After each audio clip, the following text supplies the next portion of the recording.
Thường thường dìm miếc sâu tâm mình cơ sở hơn ly phứ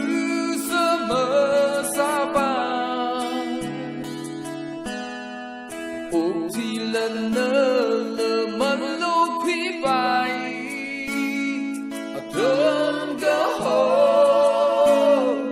bờ rê nơ vẫn sức cơ hân nghi hai nơ đi người thô dinh ra người trắng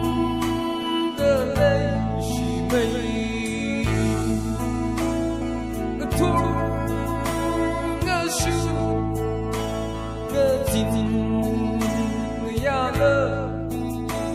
tu từng chân chân ốt mơ ngà hôm giờ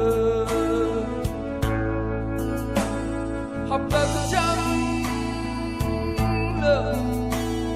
what gì cũng không can vì cả hai mơ thấy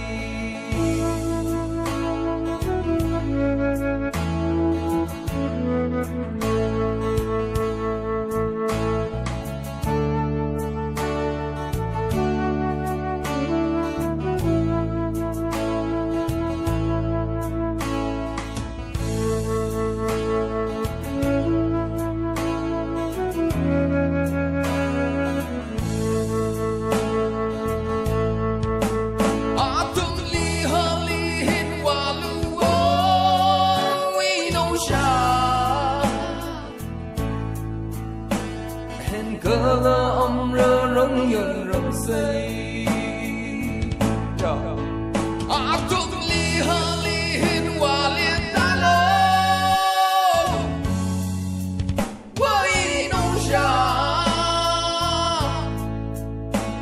thơm ly hà ly